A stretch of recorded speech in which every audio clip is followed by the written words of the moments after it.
That speaks to something called data mergers. We need to be very careful about two independent agencies being able to merge data and create new information. You see, so that new information can be abused, particularly when it's merged together to create new insights that were previously not available. Was not there independently. Exactly. Yeah. So that needs to be looked into. Thank you. Taki? Yes, Nana. I think he has addressed which was the use of the National Identity Management Agency as the regulator of data protection. If you look at data protection trends and the reason why this is important, the independence of the regulator is highly critical to ensuring that personal data is adequately protected. And so situating the regulator within the operations of one of the states, but aside that, it was a very complicated, it was a very highly good work he had done, very comprehensive. I wanted to, yesterday some issue had come up that I wanted to address about African culture not recognizing privacy. And I wish to state here that that is quite different, because if you really study our African culture, there is some level of privacy and there's recognition of privacy. It may not be in the way that we are maybe projecting or promoting data protection, but you would see our societal values and norms respect privacy. For instance, you won't go into people's homes and expect them to walk you into their bedrooms.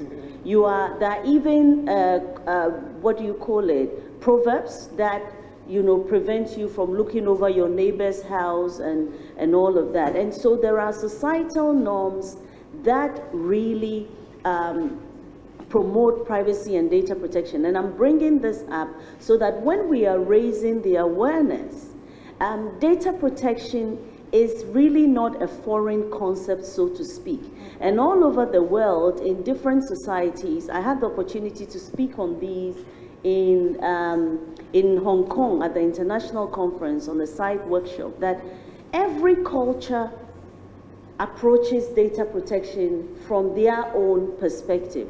So we should be able to express, even though it's becoming a legal issue, we should be able to look at it within the context of our norms and our societal values to enable the necessary buy-in.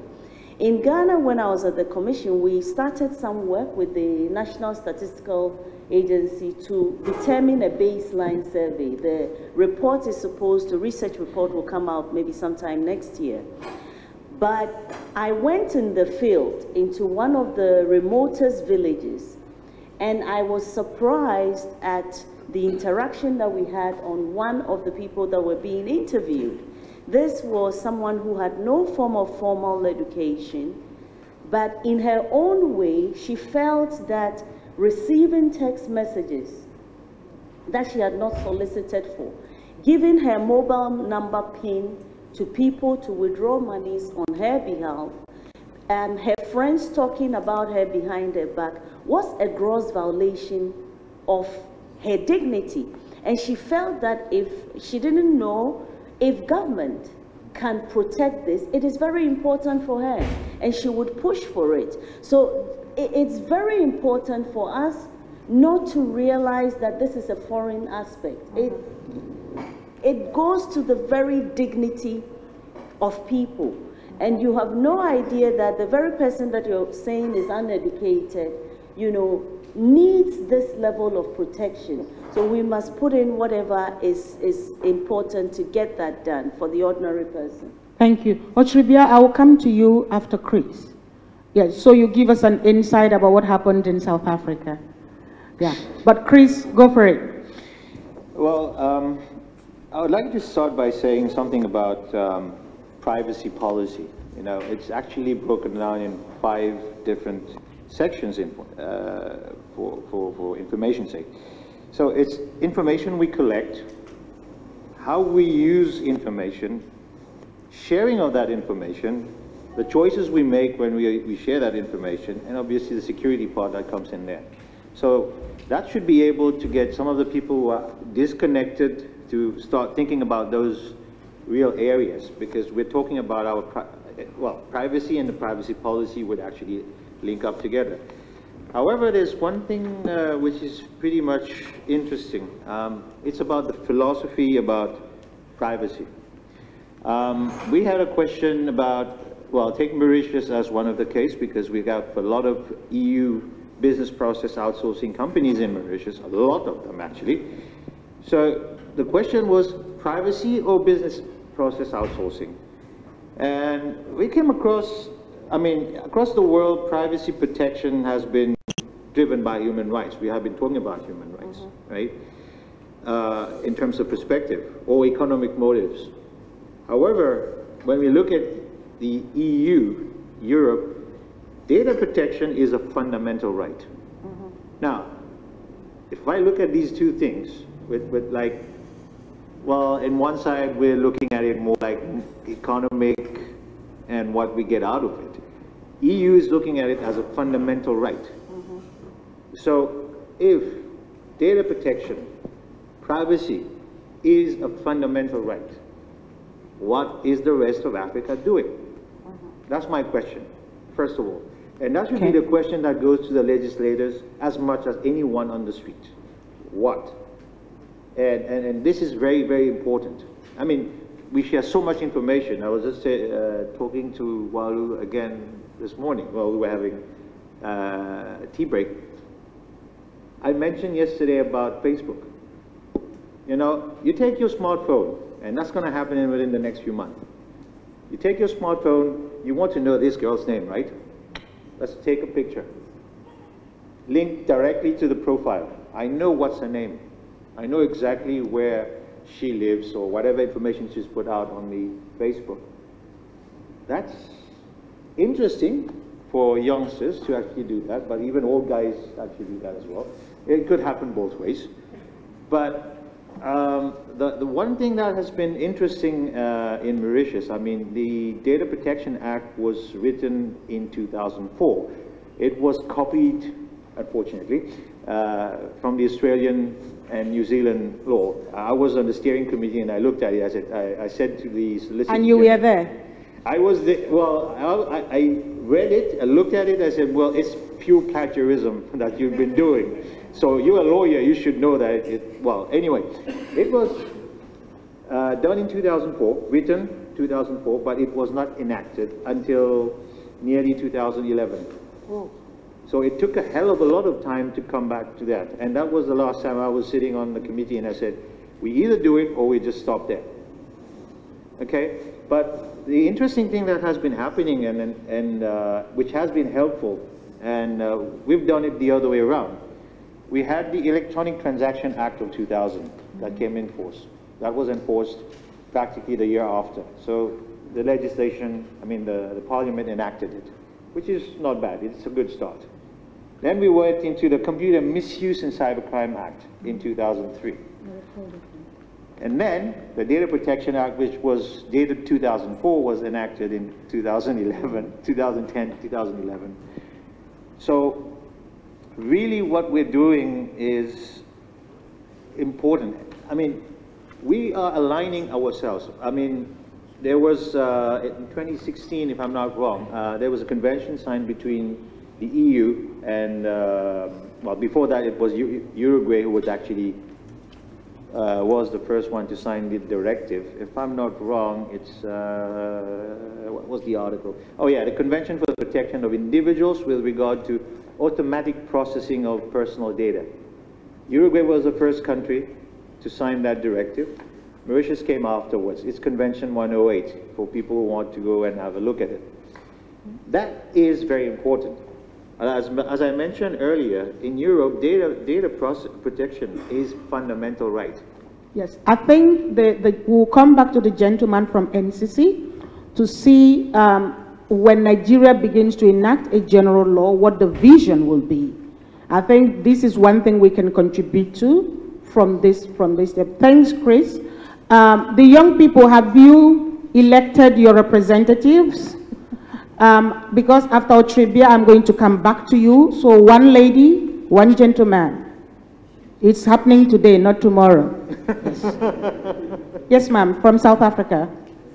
See, you don't believe in democracy. So in South Africa at the moment where we are is that, as was mentioned during the presentation, there's Protection of Personal Information Act, POPI, which was a bill also for many years. I mean, I think this, I first came across it, I think in 2008. And at that stage, it was in a draft form. It was being discussed and debated by the Law Commission. And it took all the way up until 2013 for the bill itself to be finalized and adopted in Parliament. But from 2013 until now, even though it was adopted as an act by Parliament, the date of on which it will come into effect is yet to be promulgated. So that is the sort of time lag that it takes, if you will, as one case study. We're talking about 10 years later. So it takes quite some time to get it on the table. And I think, unfortunately, part of that has to do with the fact that it's not a huge priority. And I mean, I think the one thing really that eventually kicked us into gear in South Africa was the fact that we needed to be seen to be doing something if we want to continue doing business with the EU. And I'm sure that GDPR is going to have a similar effect again, because you're probably going to see our act suddenly being promulgated in 2018 with no warning to all of us. But it still has a 12-month compliance period before it comes into full effect. So the legislation follows the 8 principles of data protection that were discussed in the presentation this morning. It's very, very closely aligned to that. I think one of the very, very unique aspects of our law, and I don't think that it's a positive one coming from a practical point of view, is that the definition of data subject goes beyond natural persons. So a data subject is a natural person, but also a juristic person. Yeah. And the reason why I'm saying that this does not make any sense is because if you look at the purpose of data protection, and if you look at the human rights paradigm behind data protection, it's really individuals that need to be protected. I think that companies have a lot of tools at their disposal, which would enable them to protect themselves from the misuse of their data, including the ability to take legal action and so on and so forth. Bringing all that content and the rights that come with data protection and giving it to companies as well just creates even more difficulties around how you manage your suppliers, how you manage third parties who you're contracting with that are entities. It just creates an additional compliance nightmare. Look, I'm obviously speaking from a private sector point of view. The more compliance burden you put, you may say that it's to protect rights, but you could also be inhibiting economic development, because the more compliance burden companies have, especially smaller companies, the more difficult it becomes for them to operate. So I'm not convinced that the juristic person aspect is positive in our law, but that's where we are. We've appointed our regulator towards the end of last year, Advocate Panzi Tlakula, who is also the Special Rapporteur for Access to Information and Freedom of Expression in Africa, that was appointed by the African Commission, is our is the chairperson of our data protection regulator. So that's where we are. They are busy setting up. They haven't yet published anything in terms of codes of conduct and standards and so on, and only they know how long it's going to take them to set up. All right, so that is what it is. If I may come in from Cote d'Ivoire, we have a data protection, Personal Data Protections Act. I don't know if that is the correct translation, but it's Protection des données à caractère personnel, Personal Data Protection Act. There's a slight thing there. It is like data that relates to person, Personal Data Protection Act. That would be the translation. But it is, each defense is lodged within the Agency for the Regulation of Telecommunications, which gives me the impression that the vision was more of economy than of rights, of creating the vision of Cote d'Ivoire is to create a great business environment. So whatever it takes to bring in investors, whatever it takes to make investors happy, to keep business moving, Cote d'Ivoire is willing to do it. And that's why we're the very first country in Africa to host the EU-AU Summit. I mean, whatever it takes for business to boom, our president, our government, our lawmakers are happy to do it. So we wake up one morning and you hear that the law has been enacted. Simple. There is no consultation. There is no, I mean, actually the law in the country says you can do consultation, but you cannot discuss bills. We don't throw bills open for input, and no. They do consultation, but once the bill it's in the process, no, it doesn't happen. That is what it is.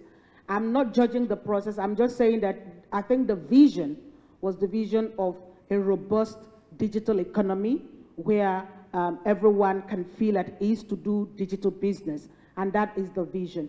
When we go to the young people, we'll come back to NCC, and maybe we'll get a good vision of how Nigeria, even if there is no general statute at the moment, as the researcher said, but it would be good to see how you want to go around it, or about it, or into it, or through it. I don't know which is the preposition that is correct. Young people, do you have your representatives as yet? Okay, good morning. I want to see the hand of the representative, first of all. That's the gentleman. Where's the lady? So you too. Okay, good. I'm going to come back to you now.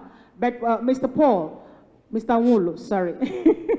What's your thought, because you work on social justice? How are you looking at this from economic empowerment? Are you looking at it from human rights or social justice point of view? Well, I guess since I'm here for the Ford Foundation, I'll speak on how the foundation looks at it and leave my own personal viewpoints out. Are you, what's your nationality, if I may ask? I am Nigerian. I am a Nigerian. Okay. Yes. We are interested in your personal data. On my personal data, okay. I don't have too much As interest in personal data. Anyway, so the foundation actually looks at this as a human rights issue. What we work on globally is to tackle inequality. And one place that there has been a lot of inequality is actually in this sector.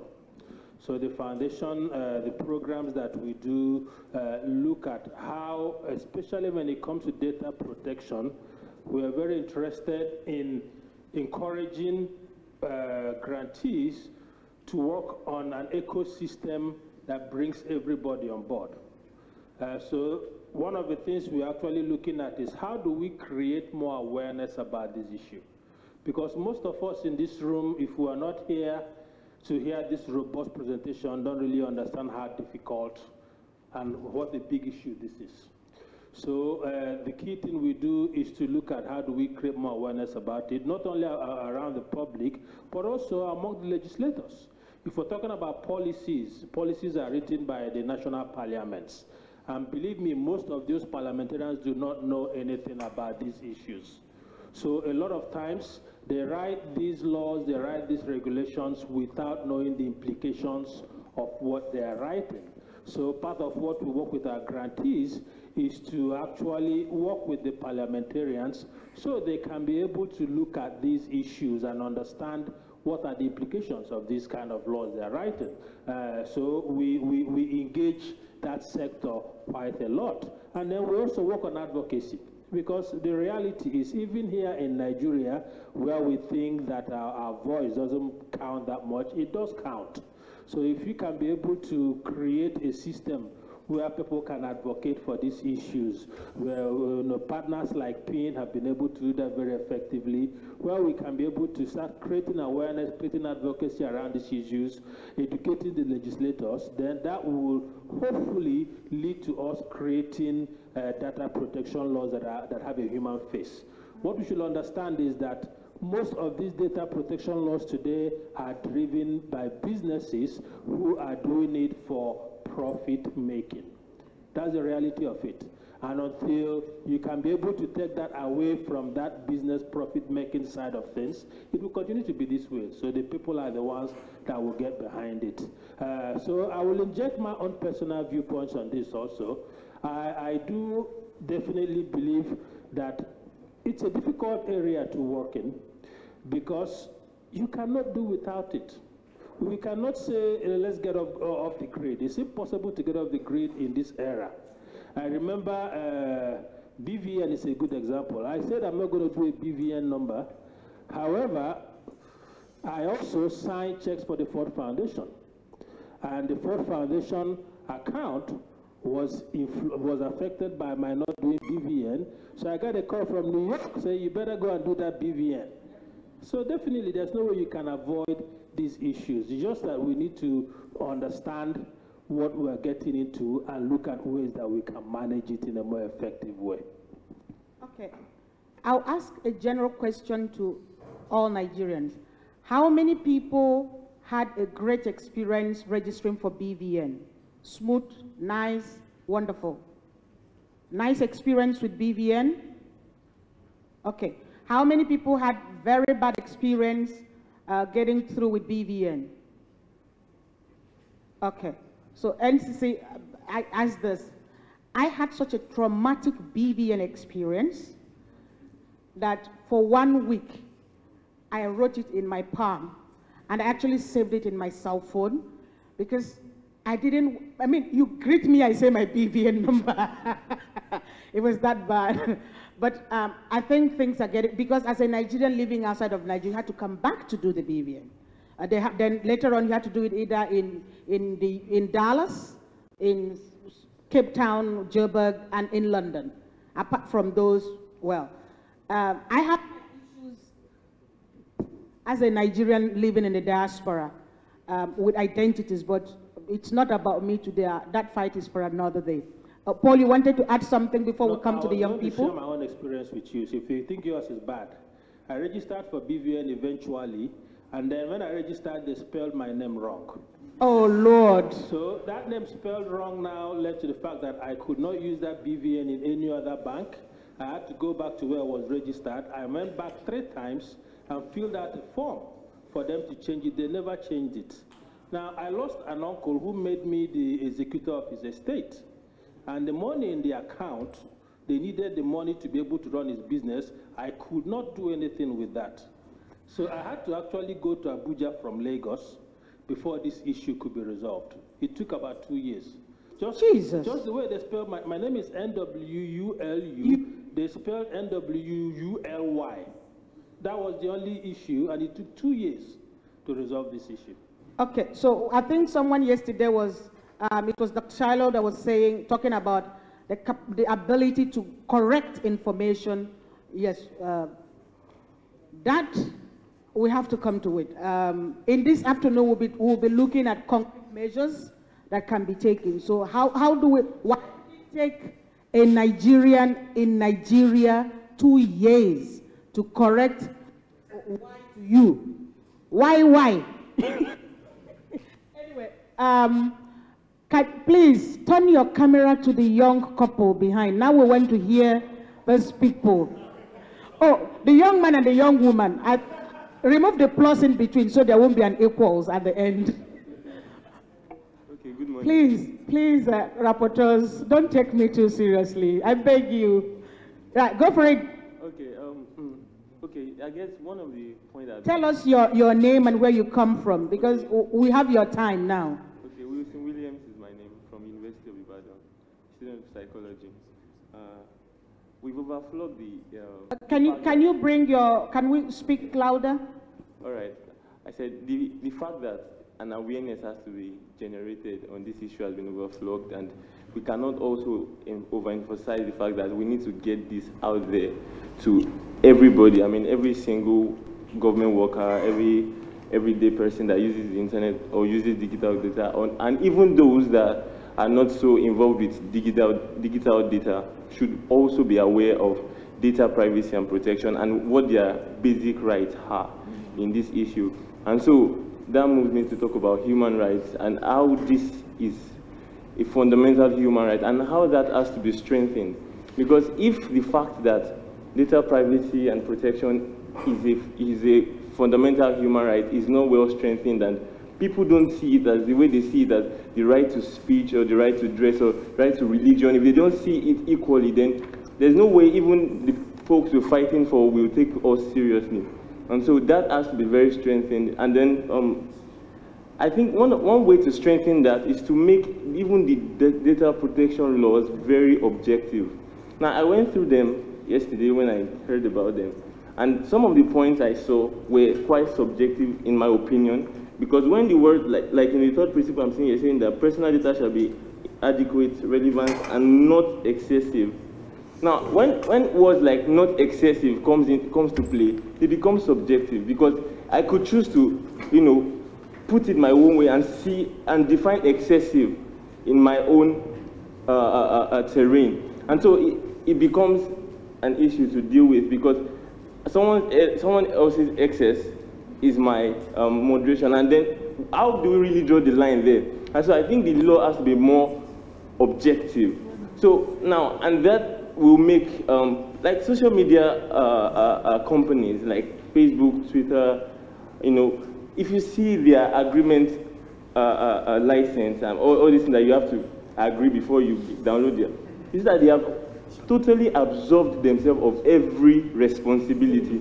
And that is terrible, because, okay, we understand that, okay, it is my right to agree or not, but then there should be some limit to what they can absolve themselves of, not every single responsibility. Some should still be hanging around their neck, like saying, when it comes to the issue of advertisement, you are allowed, like she was just telling me that you are allowed to use another person's work without even giving credit. Yes, that's Facebook community rule. That is infringement, and on the ad copy that would be plagiarism, and someone should be sued for that. But when when the system in itself permits it, then we can't just continue looking at the government. I mean, we've talked about how the government should come in, but I think even these private entities should be checked. Okay. And that the fact that this is a fundamental human right, that should be very much strengthened. Platform liability. We'll come back. NCC. We're yet to come back to you. Let's hear the lady. Yeah, we'll bring all of this on your table. You are going to make a good sauce out of it. Good morning, everyone. Yes, ma'am. I'm Odunaya Lily. I'm from University of Ibadan. I'm a law student. As regards having a single legislative framework on data protection that we have been talking about, I feel that we have laws in place that we could use to fight for data protection. But the issue in Nigeria, major problem we have is on enforcement of laws. While we have a lot of laws, like there's a plethora of laws on a lot of things, a lecturer was talking about how we could manipulate laws to be able to defend ourselves. While we don't have laws on charitable solicitation and all of that, we have laws on fraud. So if you say that you want to get funds from a corporate entity or something, and you use the funds in a bad way, you could be sued for fraud and things like that. So that draws me to the sections we could use. The Constitution has Section 37, Cybercrime Act has Section 38, subsection 4. And when one of the ladies was talking about how they have gone to court and they've been thrown out of court and all that, I don't think the major problem we have with all these things is just the fact that we don't have a single legislative framework. I think it also has a lot to do with enforcement of these laws. By the time we enact a law on data protection and privacy and all of that, what's the guarantee that it's really, really going to do anything? Apart from people being aware of their rights and all of that, what was the influence? How far do we think it would go? Because you could be in court for 2 years, 3 years, 5 years. You're suing a corporate entity. If I decide to take MTN to court, what's the guarantee that I'm even going to win? Do I have the funds to sustain that case for a very long time? And the transport money to be going to Abuja. So I think we also have to look at enforcement. If we're focusing mostly on enacting laws or a legislative framework only, I think we already have some things in place that we could use. But the major problem has to do with enforcing these laws and making sure that these legislative frameworks we have in place would actually go a long way in helping people. Thank you very much, and thank you for coming. Don't worry, we're going to come round. Thank you for raising my hope. I am a strong believer in people who are younger than myself. I believe in myself and I believe in you. So if at any point somebody from that younger section, there's an uncle there in the white boo-boo. Uncle, where done, sir? The people, the younger people, the people who dug out last night, you have at any point in time, please feel free to say whatever is in your mind. It's an academic environment. Even if we think it doesn't make sense, we can come back to you and talk about that sense later on. But please do not feel that what I'm saying may not be correct. NCC man, please, are you taking notes? We have 2 more hands, and we'll come to you, sir. Yeah. I had a hand first over here. Yes, sir. Okay, my name is Jacob Dagunduro from Internet Exchange Point of Nigeria. Okay, I'm actually looking at a part of the framework for data protection that was listed, which is the security, which is more of like the technical part. That's where my organization deals more with. So I'm looking at this in this perspective. We will create a framework where the data protection policy and everything is being implemented here in Nigeria.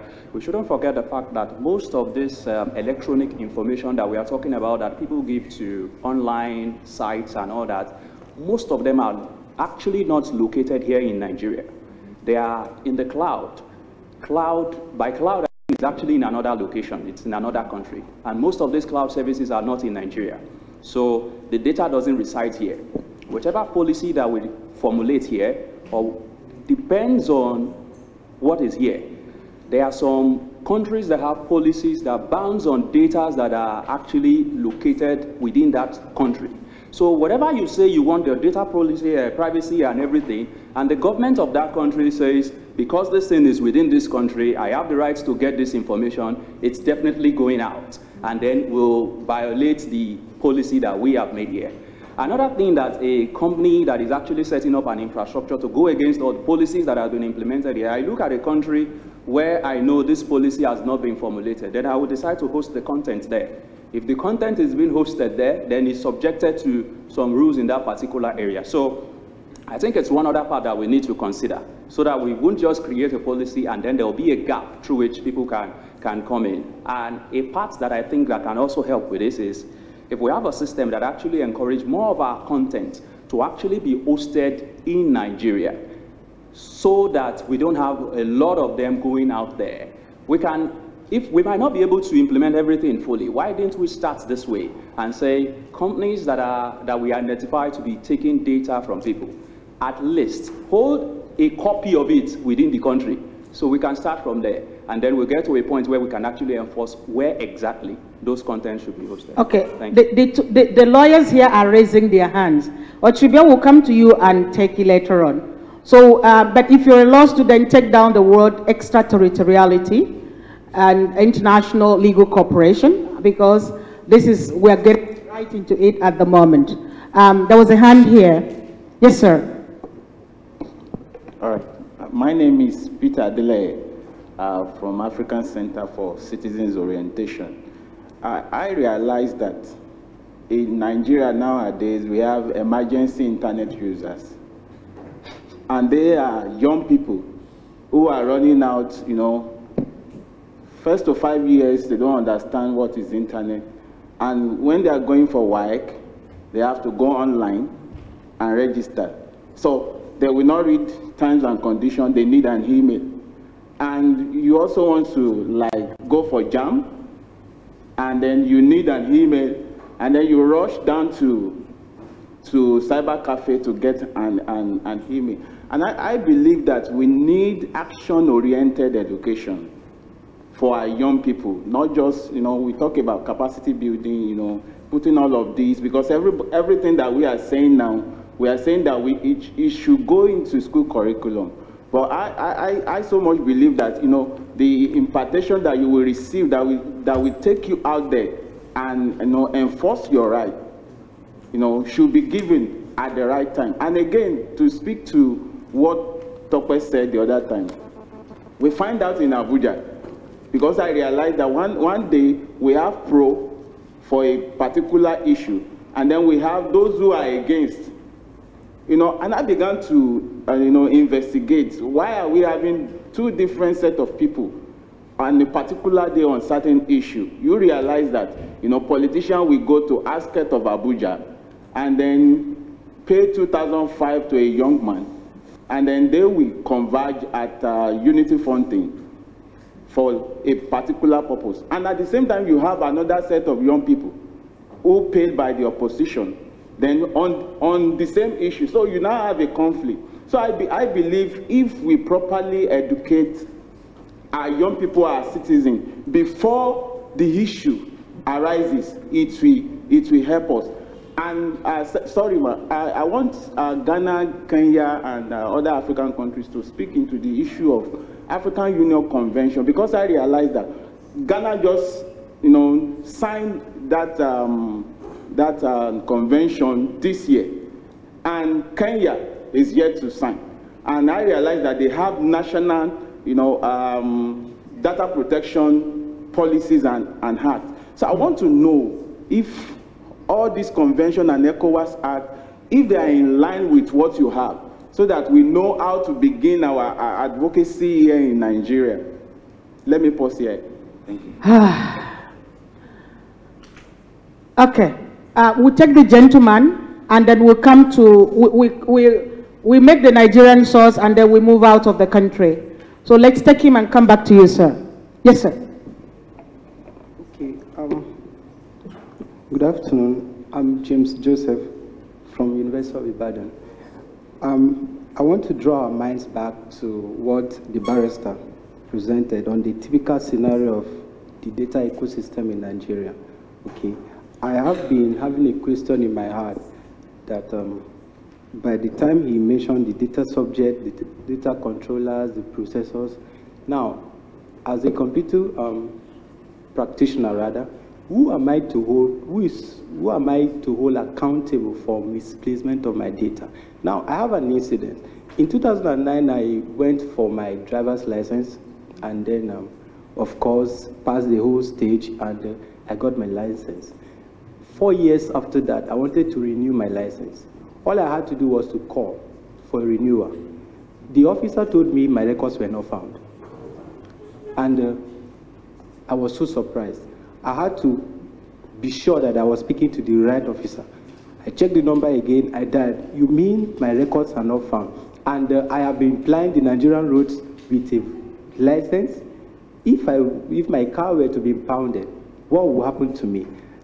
Are you trying to tell me that all this while I have been driving, and now I had to ask him, did you move your servers? Is it that you moved to a new platform? On a particular item. And I was so surprised. Now, it cost me a lot to go back to start the process again. Okay, just like our daddy said, 2 years. I mean, so much would have been stored. Okay, who am I to hold responsible? If you misplace my data, okay, who am I to hold? Is it the data controller, the processor? I mean, these people are not held accountable, so they just say, okay, it's a Nigerian factor, I just get away with it, and all things being equal. But something could have happened in those years. So your driver's license was actually not a driver's license, or is it the data collector that was not a data? I don't know. NCC, who is who?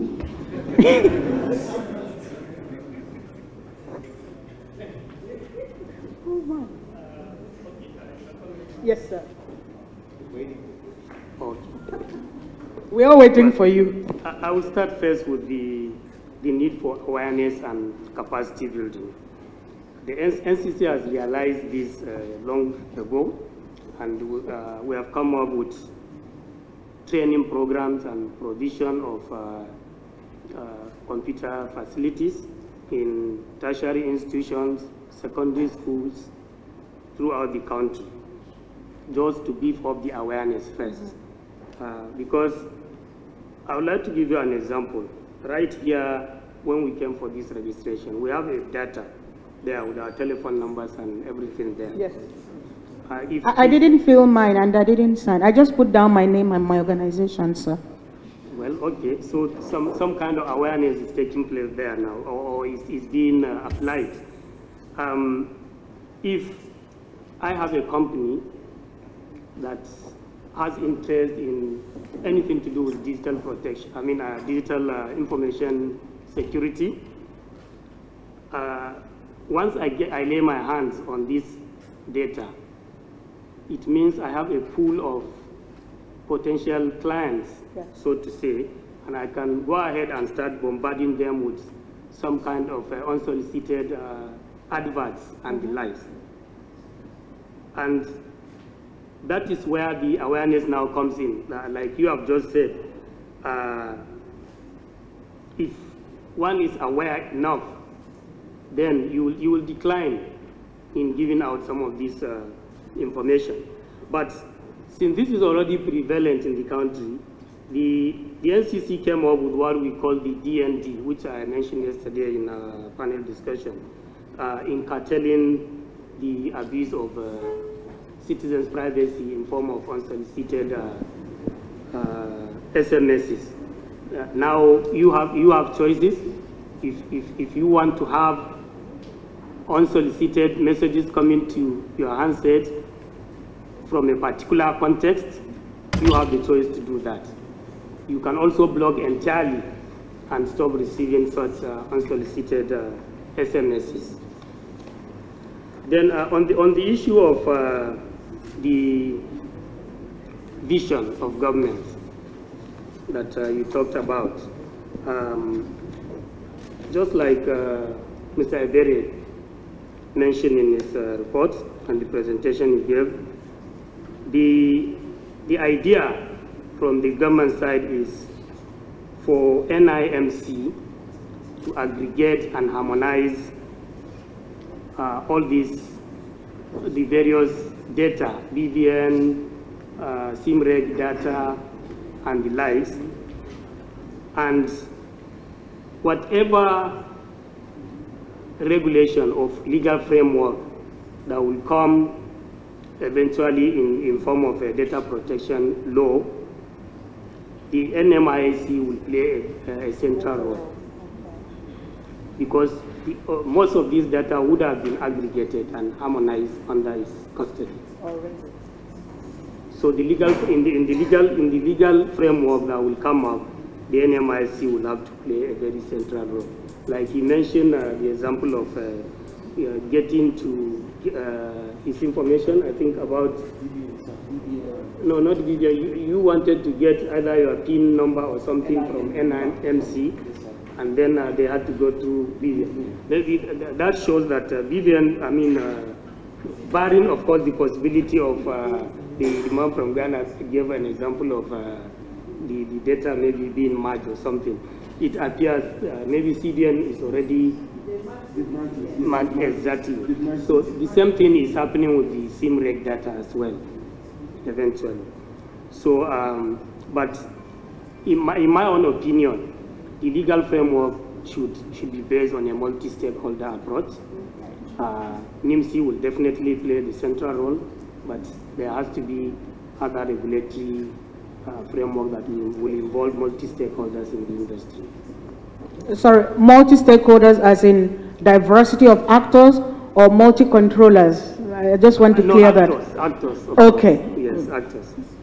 Then, well, on the issue that Tofia talked about, lawful interception and the role of security officials, I wouldn't want to dwell much on that, really, other than what I just mentioned yesterday, that the Commission has a regulation around that is in the making.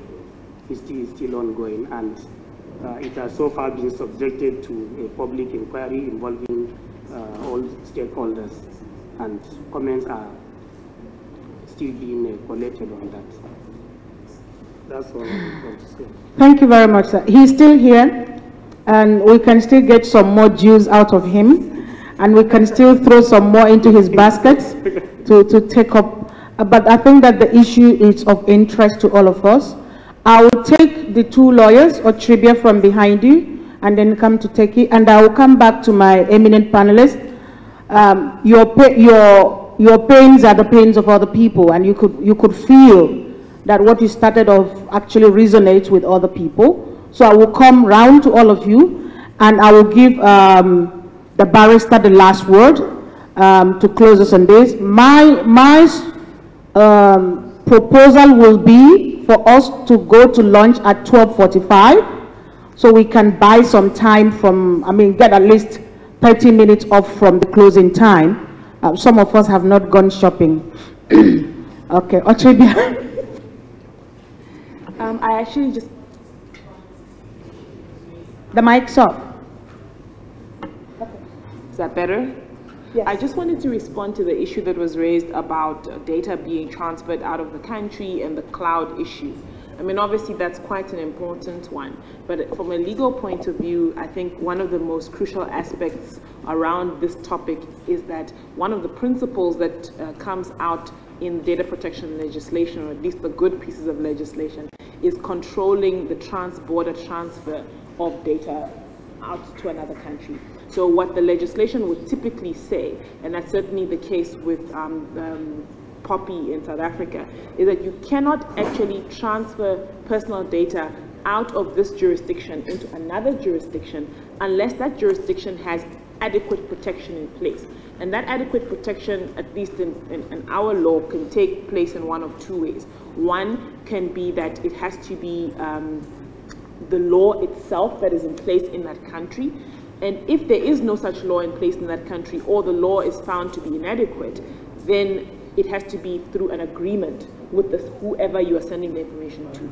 Or the third one is through binding corporate rules. And binding corporate rules is if you are part of a group of companies and you're simply transferring to another branch in another country, within your group of companies, you've got a set of principles of data protection that are protected across the country. Now, of course, I mean, that's a simplistic way of looking at it, because where the complication really comes in is the fact that, is your cloud service provider going to be susceptible to a conversation around putting in place an agreement? So if you're sending information to a territory, let's say you're sending it to a place like America, a lot of the biggest cloud service providers are in America, there's no adequate law in place. Maybe you don't have binding corporate rules, you don't have an agreement then, and someone at Microsoft is not going to have a conversation with you, someone at Google isn't going to debate with you the terms and conditions under which you can make use of their services. They're just going to say take it or leave it, and that's where the problem really comes in. So I think your point about hosting data locally is a very important one, but I mean that's more of an economic question, right? Why do we not have entities that can provide these services with the same level of security at the same cost locally? Right, Teki, and then I'm going to come back to the panelists. Okay, so just to add to, because I don't want to duplicate what she said, which I agree with, another way of going around it is scope of the law. So in our legislation, the fact that you collect or hold information outside Ghana, you continue to be bound by the Ghanaian laws on data protection. So there's a whole scope of application of the law in the Act that even binds a company which collects information on Ghanaians that is not necessarily located. The challenge, though, with that has to do with how do you apply or implement such an act. It's really a nightmare trying to implement that. And that is also why sometimes, like in our law, we have, the Commission was given the power to engage in other international relations and enforcement cooperation arrangements to ensure that you are able to enforce similar laws outside the jurisdiction. Also, the reason why this was because the issue about localization of the data, I don't think in today's world and with where we are going, it is going to be possible. I am still waiting, especially for African countries, to push for this agenda. It would be good, yes, to push, but localization does not necessarily mean adequate protection of the information. Because of the risk that are associated with some of these cloud services and all of that. So it's also one of the issues that must be looked at critically. But I believe in order to protect, it's a combination of things, making sure that your laws are well in line with almost every other law, so that it's easy for enforcement corporations. So if the principles, that's why harmonization is very important at the international level. If all of us have similar laws, then it's very easy if there's a breach in Ghana or a breach in Nigeria, you know, for me or for a regulator in Ghana to reach out to the regulator in Nigeria to enforce those laws as part of an enforcement cooperation agreement. Because the reality of the world, the digital era, is that even though we continue to live in our jurisdictional space, it definitely goes beyond our respective jurisdictions, and laws will only work within our, you know, little spaces. So definitely cooperation is key for that. Should I address the AU convention issue, which I would love to avoid? No, don't address it on microphone, okay, but you will address it certainly. Thank so you. Just wait until she takes a seat in lunch and then go have lunch with her. Yes, Chris, for a minute, because we only have 7 minutes, one each for my panelists and one for the researcher. So you have 1 minute, sir. Yes, thank you. I just wanted to just give you a brief on when we're talking about, let's take cloud computing out of the equation for 1 minute. Cloud computing, when lawyers always say, you know, most of them are actually in the US, when most of the servers are not in the US. They are probably in some other state which doesn't even care about laws. So bear that in mind. Many people say, oh, the server is in the US, but if you want to track it back, you will see your server is not even sitting in the US. It's way far away. It could be in the Caribbean islands where they don't even care about whatever it is. So that's one point. Second thing is, I'd like to just give you a quick story about someone who actually tried to do exactly that. So you have criminals who actually, let's go away from the normal parameters. We have criminals that actually are on the internet. Okay, that happens all the day. And in the US, we always say, you know, the Nigerian scam. Keep it. FBI says the same thing. You know, but in reality is, people are actually attacking other people, taking their identities and doing stuff, going to banks and doing a lot of stuff. And a lot of things is happening. I just finished an investigation which actually tied back to Nigeria, which was actually in Lagos. But I would wonder what Interpol is going to do about it here. So that's one of the key reasons. Now, that person has actually disappeared from Lagos, and he's actually sitting in another country where we've located him. And in that country, there's no convention that can actually put him out of that country. So he's actually stolen over €1 million. No, I mean, it started with a normal discussion between a company and another company in Spain, right? They were discussing about the products that they were going to go forward with. So it was legitimate without any problems. And then it came down to one point where you see the mail has actually changed, but it was going through the same server through Spain. So they asked me to have a look at it. And when I tracked it back, it was actually going through Spain, all the way across the world, going to Japan, going to there, and it ended up in Lagos. I'm like, okay, let me check the other emails now. So more than half of it were pointing towards Nigeria. And all of it was in Lagos. Something is happening there. And €1 million disappeared, just like this. The guy who paid that €1 million paid to a UK bank. And that person who was from Lagos has actually been able to retrieve money 4 times and got rid of the €1 million. That is a problem. And realize what is happening here. People are able to actually read through your data, your information that is there, and the real transaction is not really happening between the two companies which it was supposed to be happening. It's happened to be like a man in the middle, as we used to call it, attack. But it's not like that anymore, because they're able to see the emails and they're able to answer the questions of that particular person in Spain. I just wanted to put that story in front of you because that is pertinent. I mean, that means your personal information, even if it's a private body or whatever it takes, is out there. And people are able to just, you know, snap it out and do anything with it. In the US, you probably all know, if you want information, $1, you can get anybody's, you know, social security number, credit card number, and everything. Although we're still talking about Privacy Shield, it's happening. Right. It's far more complicated. It's not like 1 + 1. Yeah. And that's why we're having this discussion.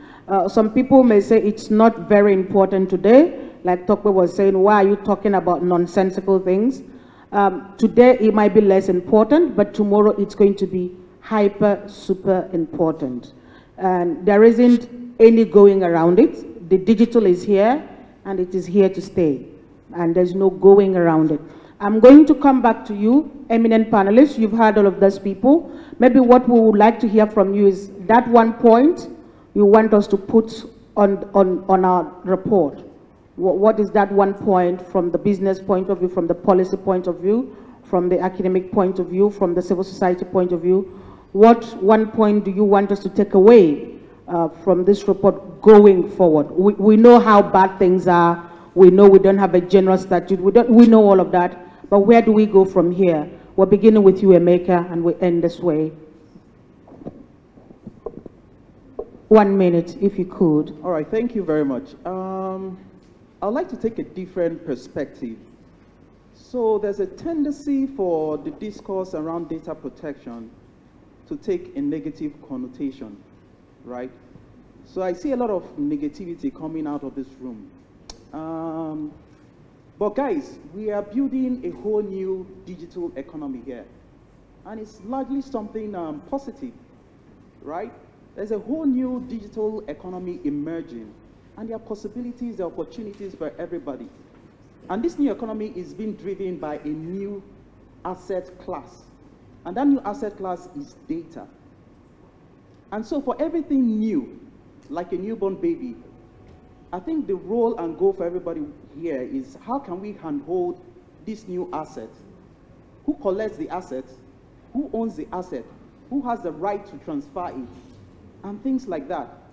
So I give you an instance. So for the fact that the bank holds your money doesn't mean that the bank or all banks are criminals, right? For the fact that the bank holds your money doesn't mean that the bank has the right to your money. So also for companies or businesses who hold data, right, we need to define the right rules and policies around which they operate. So I think the main issue for us here is for users, for data subjects, how do we sensitize them so that they become responsible, so that they understand their rights and also demand their rights from these businesses? While on the side of businesses, how can we enforce so that they are accountable? I think those are the key main user control, industry accountability. Okay, so that our rapporteurs can get the clear words. Give us the key words, and because they need to capture it. This is a very important part for us. Thank you very much, Emeka. Barbara? All right, mine is from a regulator's perspective and from the government perspective. There seems to be delays in the enactment of data protection laws.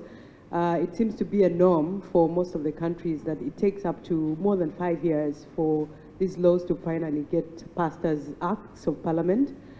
So my humble appeal is that the legislators be brought on board to realize the importance of data protection, and because of the fact that we are going e-government in most of the countries, we need these data protection laws to come into place so that the data subjects are protected and the roles and responsibilities of all the players in the data protection ecosystem are recognized and abided to. I'll give an example of a case in Uganda where the National Identification Register data was used for verification of election voters' data.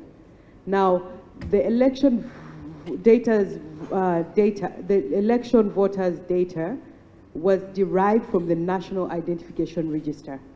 Now, because people are not aware of the complexity of issues of data protection and also of the importance of the respect of the data subjects' personal data, the agency responsible for the voters' register published all the data as a requirement in compliance with the requirement of the law, the electoral laws.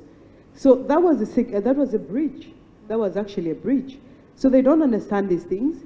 They're doing all kinds of things that are in actual contravention of data protection and privacy principles. So that is my humble appeal, that we create awareness to the legislators, the public, the government, and all the stakeholders that are involved in this ecosystem. Right. Awareness creation and expedite the process of a legal frameworks. Good. Thank you. Dr. Rao? Okay. On my part, I have a lot of scattered points scribbled down here, but I'll just pick two of them and quickly say them in 2 Thank minutes. you very much.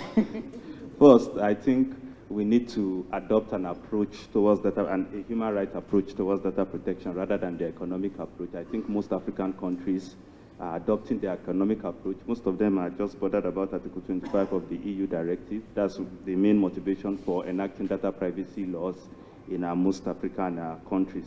So I will urge governments and I will urge civil society organizations and everybody that an approach to data privacy or an approach to data protection should be a human rights approach, and that will also make the works of other human rights institutions, or that will also make data protection fall within the works of other human rights institutions, as Dr.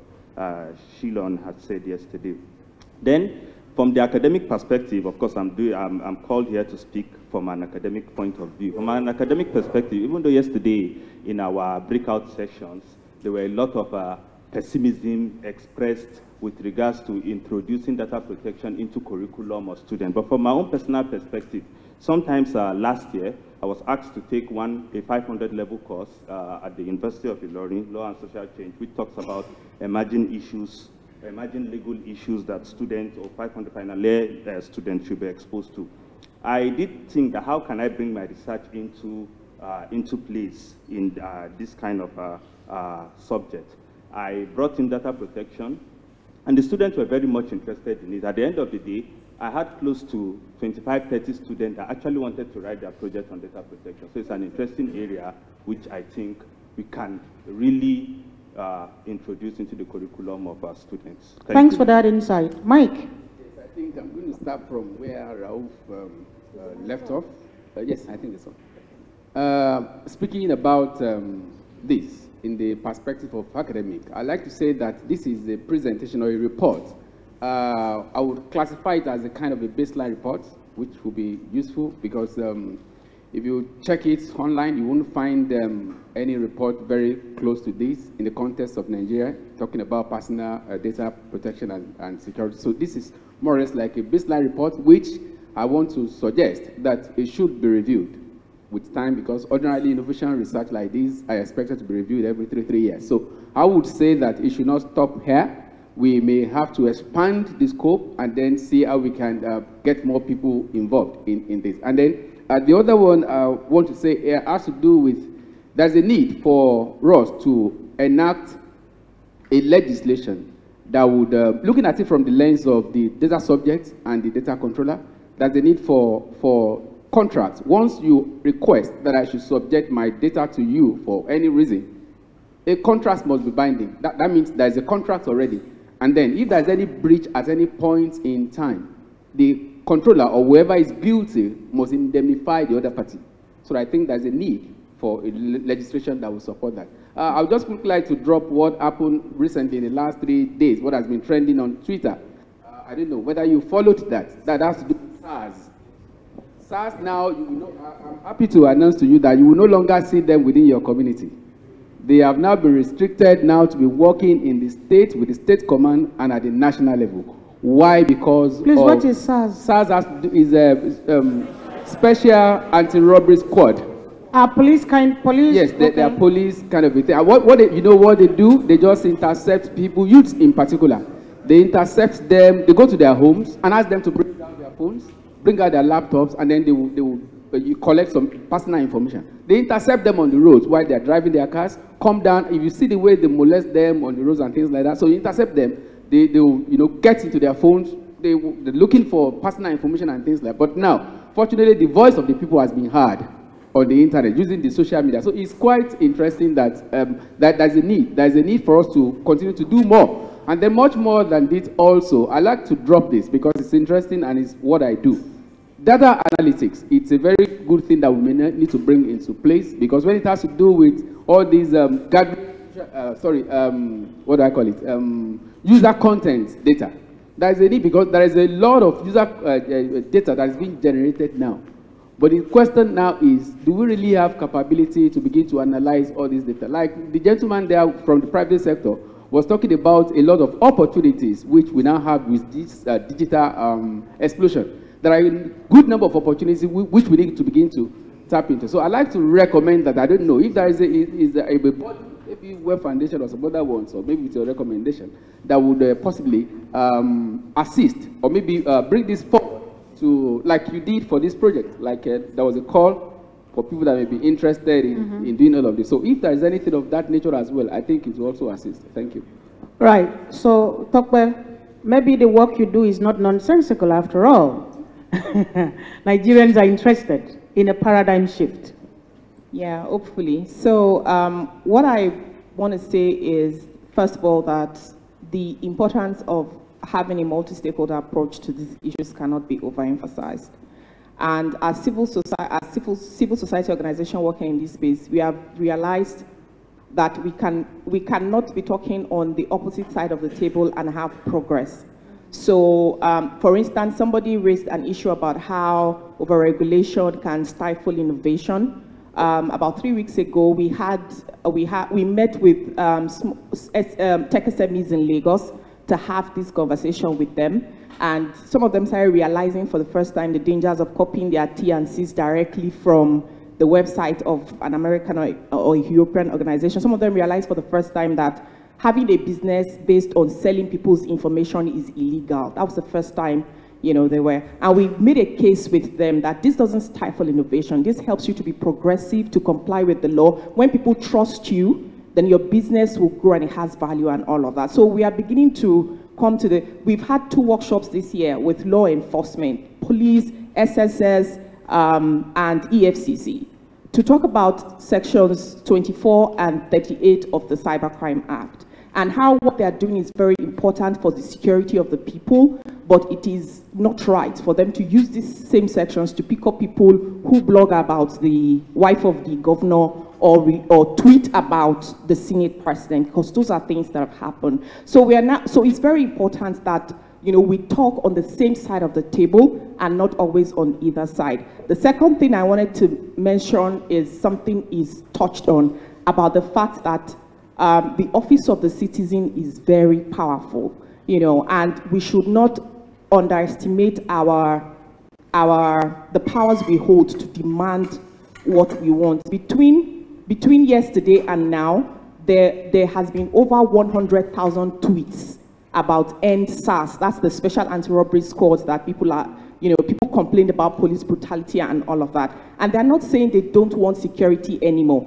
They are saying that this is abuse of power and it is against our fundamental human right, and this is a movement against it. And I think that is what, seeing privacy rights as human rights, that's a direction in which we should be going. We are not saying that innovation should be stifled. We are not saying that we no longer want security or state to fulfill other functions.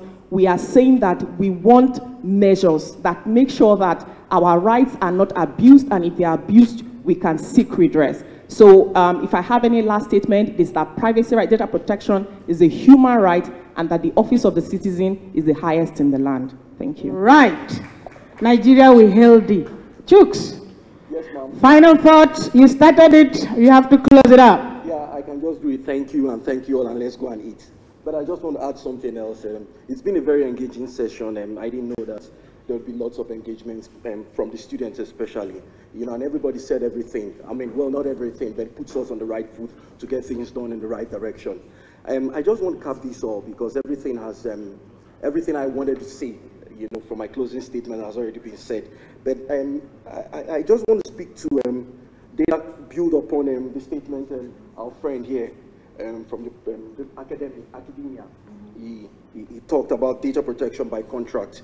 You know, I want to look at it from the context of cross-border transfer of information in the light of the fact that the GDPR is going to have far-reaching implications for countries outside of the European Union. You know, I'm talking about the African context, you know, especially for commercial, private entities here that would want to transfer data or want to have data transferred from the European Union down to Nigeria, especially now that we're talking about big data analytics and the rest of it.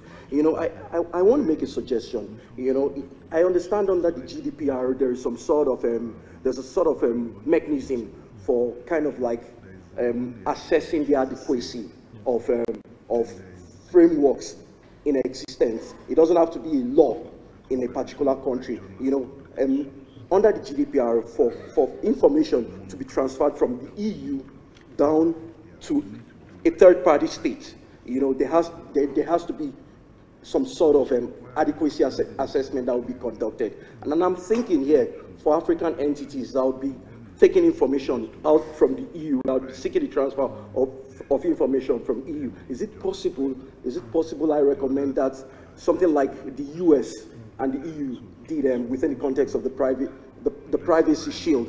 Is it possible African entities look at this and see that, okay, let's speak to the European Union. Let's see if they can conduct an assessment and see if our framework is actually up to standard, you know, up to speed with what exactly they have there, and see if that, okay, so that it's not going to be a bar for the cross-border transfer of information from the EU down to African states. That's what I'm thinking, and that's, I would want to round everything up I've said today with that. Thank you very much. I think I can't mention everyone who's spoken today on this panel, but I want to say panelists, contributors, advisors, and everyone, thank you very much. It is 12:59, and Larry, the 1 minute is yours. Thank you. So before the panelists get down, please can you take a group photograph of the panelists? Can we put our hands together for them once again? So it's time for lunch, and please we can proceed to the I House to have lunch. We'll also be having a press conference. So please, if you're not part of the press conference, you could proceed for lunch. We've also spoken to members who would be representing us during the press conference. So if we haven't spoken to you, you can just proceed for lunch. Thank you very much.